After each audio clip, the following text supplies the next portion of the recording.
Hello বন্ধুরা, কালকে জন্মাষ্টমী পুজো, ওই জন্য কালকে অনেক জোগাড় করতে হবে।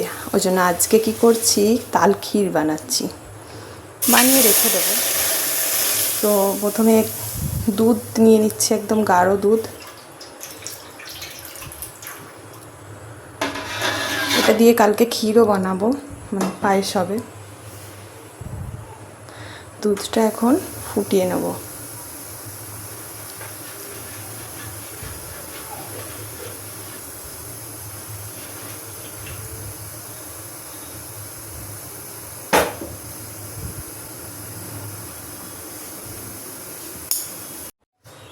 দুধটা অলমোস্ট গরম হতে শুরু করেছে। এখন ওর থেকে কিছুটা দুধ নিয়ে একটা বাটিতে আমল দুধ নিয়েছি, গুঁড়ো দুধ, সেটা একটু আমি গুলে নেব। তাহলে দুধটা আমার আরও একটু ঘন হয়ে যাবে।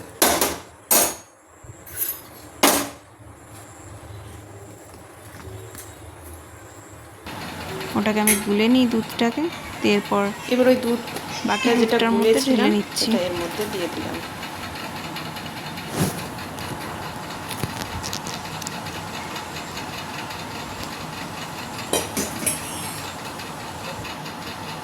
দুধটা ফুটতে শুরু করেছে আর দুধটা আরও গাঢ় ঘন হয়ে গেছে।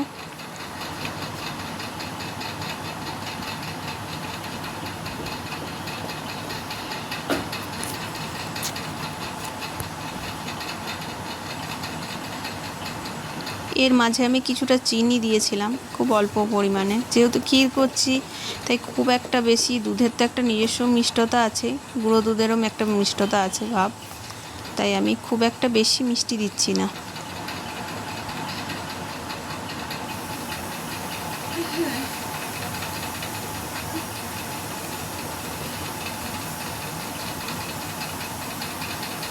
গ্যাসের ফ্লেমটা আমাকে ঠিকঠাক রাখতে হবে আর অনবরত খুন্তি চালাতে হবে, নাহলে নিচেই লেগে যেতে পারে।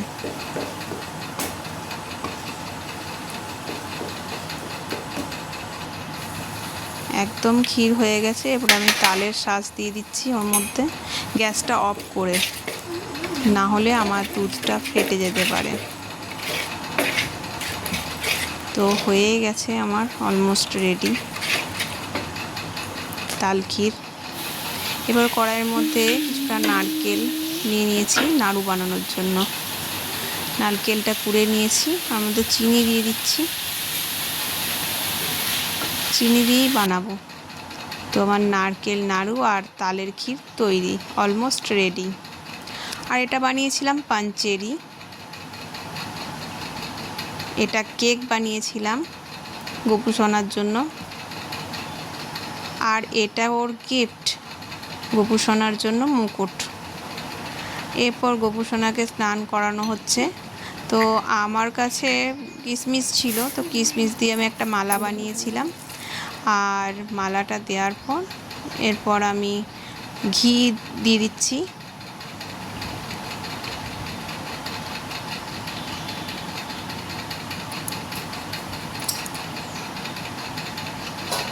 একটু গায়ে মাখিয়ে দিচ্ছি।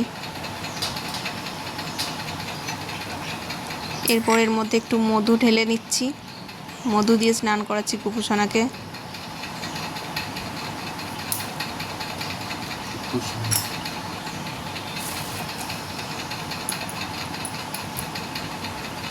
এরপর একটু দই দিয়ে দিচ্ছি।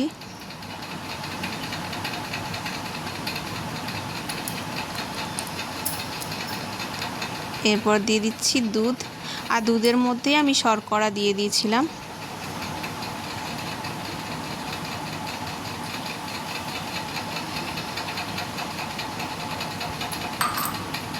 এবার গঙ্গা জল দিয়ে স্নান করিয়ে নিচ্ছি।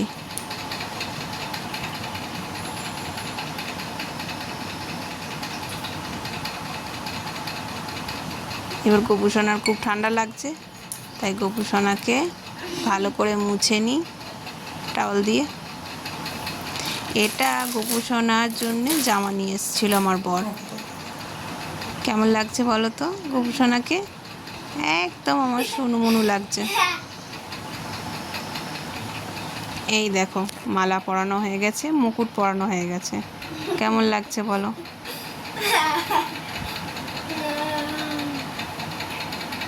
এরপর ফুল টুল দিয়ে সাজিয়ে নিয়েছিলাম। এবার আস্তে আস্তে ফল টলের কেটে ব্যবস্থা করছিলাম, বামুন ঠাকুর আসবে বলে। তারপর অলমোস্ট সব রেডি করে নিয়েছিলাম। আর ওপরে ঠাকুর ঘরের সমস্ত কিছু জোগাড় জানতি, মানে যতটা আমি পেরেছি, আমার দ্বারা সম্ভব হয়েছে ঠিক ততটাই ব্যবস্থা করেছি। বেশি কিছু করতে পারিনি, তবু অল্পর মধ্যে যা হয় সেটুকু করেছি।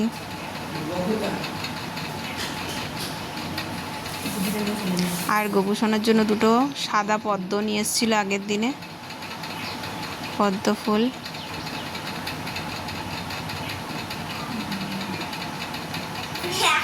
এখানে আমার বর ক্যামেরা করছে।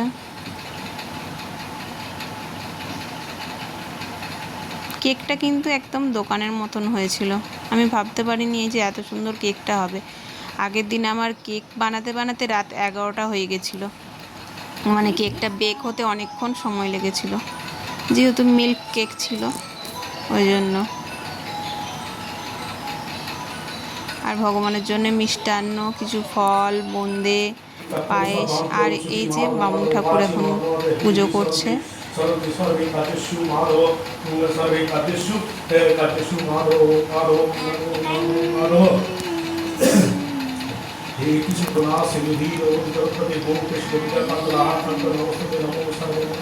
কেমন লাগলো বলো তোমাদের সবার?